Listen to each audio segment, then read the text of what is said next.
तो दोस्तों इस तरह का आपका एक एसी का रिमोट होगा। इसमें ऑन ऑफ का ऑप्शन है, मोड का ऑप्शन है, टेम्परेचर बढ़ाने घटाने का ऑप्शन है, फैन है, क्लॉक है, टाइमर है और डिफरेंट डिफरेंट इसमें मोड दिए हुए हैं। लेकिन मेजरली हम यहाँ पे एक ही दो मोड इस्तेमाल करते हैं। सबसे पहले हमको एसी को ऑन करने के लिए ऑन ऑफ मोड हम प्रेस करेंगे, ऑन ऑफ प्रेस करेंगे तो एसी ऑन हो जाएगा, बीप की आवाज़ आएगी और एसी जो है वो फंक्शन करने लगेगा। एसी जब ऑन होगा तो यहाँ पे आपको टेम्परेचर दिखाएगा ये, और ये ग्रीन लाइट ऑन होगी। इसके साथ साथ यहाँ पे कुछ और ऑप्शंस हो सकते हैं, वो सब ऑफ रहेंगे।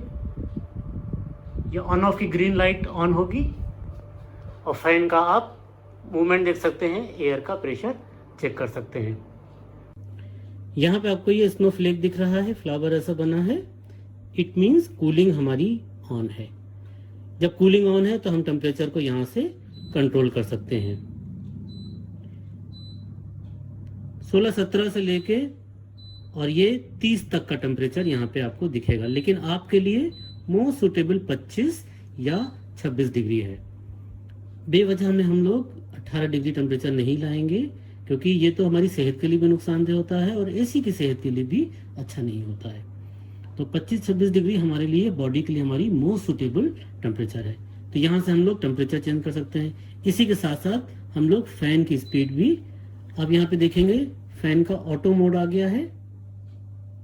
इसमें फैन अपनी स्पीड आपके टेम्परेचर की सेटिंग के हिसाब से प्लान कर लेगा खुद ही से। ये लो फैन की स्पीड आ गई है, मीडियम और हाई। तो इस तरह से हम लोग फैन की स्पीड को यहाँ से कंट्रोल कर सकते हैं। फैन के लूअर्स का मूवमेंट जो है वो हम यहाँ से कंट्रोल कर सकते हैं।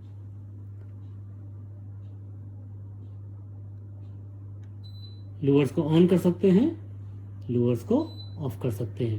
तो एक बार हम लोग लूअर्स का मूवमेंट भी देखेंगे। लूअर्स को ऑन किया तो ये लूअर्स हमारे मूव होने लगेंगे। जहां पे चाहें हम वहां पे सेट कर देंगे तो इनका मूवमेंट वहीं पे रुक जाने वाला है। तो ये काम हम लोग इस लूअर्स के बटन को दबा दबा के इसको कर रहे हैं। इसी तरह से ये मोड का ऑप्शन दिया है, इससे हम डिफरेंट मोड सेलेक्ट कर सकते हैं। देखिए आपको यहाँ पे ड्रॉपलेट्स दिख रहे हैं, ये हम ड्राई मोड में आ गए। ड्राई मोड में आपको कूलिंग इफेक्ट बहुत अच्छा नहीं मिलेगा, ज़रूरत भर की कूलिंग मिलेगी, लेकिन ये कमरे से ह्यूमिडिटी ज़्यादा निकालेगा। जब बहुत बारिश हो रही हो तभी हम लोग इस मोड का इस्तेमाल कर सकते हैं। ये हम सिर्फ फैन मोड पे आ गए, तो यहाँ पे अब कूलिंग नहीं होगी। तो जब कभी आपको लगता है कूलिंग नहीं हो रही तो ये भी देख लीजिए कि कहीं हम लोग फैन मोड पे तो नहीं रन कर रहे हैं। इसी तरह से हीटिंग, जिसमें हीटिंग मोड दिया है उसमें ये हीटिंग मोड रन करेगा, लेकिन आपके एसी में हीटिंग मोड का ऑप्शन होना चाहिए। ये रिमोट तो कॉमन है सबके लिए, आपके एसी में अगर हीटिंग मोड है तो हीटिंग मोड रन करेगा। एक ये ऑटो मोड भी है। ऑटो मोड अगर आप लगा देंगे तो रूम की कूलिंग, फैन की स्पीड, सब एयर कंडीशनर अपने आप सेट करने वाला है। तो हमें दोस्तों रिमोट की पूरी इंफॉर्मेशन होना चाहिए।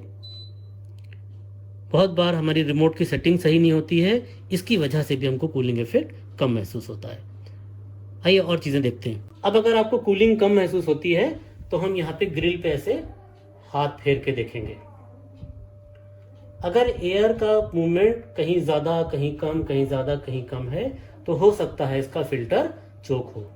अब फिल्टर को निकालने के लिए हम लोगों को ये पैनल यहाँ से लेफ्ट से पकड़ना है, यहाँ पे कट बना है, राइट से पकड़ना है और इसको धीरे से उठाएंगे तो ये पैनल खुल जाने वाला है। ये पैनल खुलेगा तो यहाँ पे आपको ये फिल्टर्स दिखाई देंगे।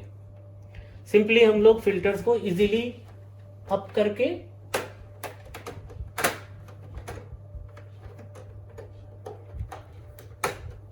ऐसे खींचेंगे तो ये फिल्टर बाहर आ जाएगा।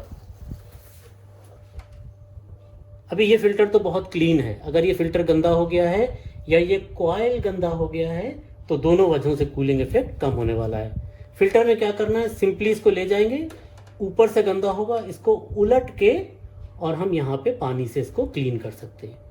क्लीन करने के बाद आपको दोबारा इसको अपनी जगह पे लगाना है। देखिए थोड़ा सा ट्रिक है इसको लगाने की। हम इसको बराबर से प्रेस करेंगे, एक जगह पे ये अटक जाएगा, तो हम इसको आहिस्ता से धीरे धीरे हम इसको राइट और लेफ्ट से प्रेस करेंगे। बेटर है कि आप दोनों हाथों को यूज करें। ये पैनल हम हटा देते हैं यहाँ से ताकि आसानी से आपको दिखे। बाकी आप पैनल को ऊपर उठा देंगे तब भी काम करेगा। दोनों हाथों से इसको पकड़ लेंगे और इसको आहिस्ता से पुश करेंगे। देखिए ये आराम से पुश हो जाएगा। इसे अगर आप प्रेशर दीजिएगा तो ये टूट जाएगा, और अगर ये कहीं से टूट गया तो फिर ये अंदर पुश होने वाला नहीं है। तो फिल्टर हम लोग क्लीन करके लगा सकते हैं। अंदर हम देखेंगे तो ब्लोअर दिखाई दे रहा है, बट अगर ये गंदा हो जाता तो फिर इसके लिए तो आपको टेक्नीशियन को बुलाना पड़ेगा। ये फिल्टर हम लोग क्लीन करके लगा सकते हैं। अगर कॉइल गंदा है तो इसको भी हल्का सा ब्रश से क्लीन करके हम लोग फिलहाल काम चला सकते हैं। तो इसको फिट कर सकते हैं हम लोग। उसके बाद पैनल को दोबारा से अपनी जगह पे लगा देंगे। ये पैनल हम लोग अपना क्लिप में बिठा के आसानी से प्रेस करके अंदर पुश कर सकते हैं। तो ये पैनल हम आसानी से प्रेस कर देंगे अंदर, प्रेस करके इसको हल्का सा पुश कर दिएगा। तो ये पैनल अपनी जगह पे फिट हो जाने वाला है। ये हमारा आउटडोर यूनिट है। हम लोगों ने इंडोर यूनिट को देख लिया था, चेक कर लिया था। अगर आपकी पहुंच आउटडोर तक है तो सिंपली आप यहाँ पे देखिए, अगर ये गंदगी हो गई है तो एक सिंपल, बहुत तेज़ नहीं, हल्के वाले पाइप से आप इसको वॉश कर सकते हैं। तो अगर आप इसको वॉश कर देंगे तो अगर कूलिंग इफेक्ट कम हो रहा है तो वो कूलिंग इफेक्ट बढ़ जाएगा। वैसे भी अगर हम इसके अंदर से देखेंगे तो आपको इधर से उधर दिखाई देगा, यहाँ से उधर दिखाई देगा। अगर ये बहुत गंदा है तो आपको यहाँ पे गंदगी नज़र आएगी। तो इस तरह से अगर हम नीचे का चेक कर लेते हैं, ऊपर का चेक कर लेते हैं, तो कम से कम एक टेक्नीशियन की गैर मौजूदगी में आप अपने एसी को प्रॉपरली चेक कर सकते हैं। अगर कूलिंग इफेक्ट कम हो रहा है तो उसको आप इस तरीके से कि नीचे क्लीनिंग कर ली, कॉइल देख लिया, आपने रिमोट की सेटिंग देख ली, आपने फिल्टर चेक कर लिया, और आउटडोर में अगर पहुंच सकते हैं आप तो आप उसको भी प्रॉपरली चेक कर सकते हैं। गंदा है तो हल्के पाइप से, हल्के पानी से उसको आप प्रेशर से वॉश कर सकते हैं। इसी तरह से आप अपने स्टेबलाइजर को भी चेक कर सकते हैं।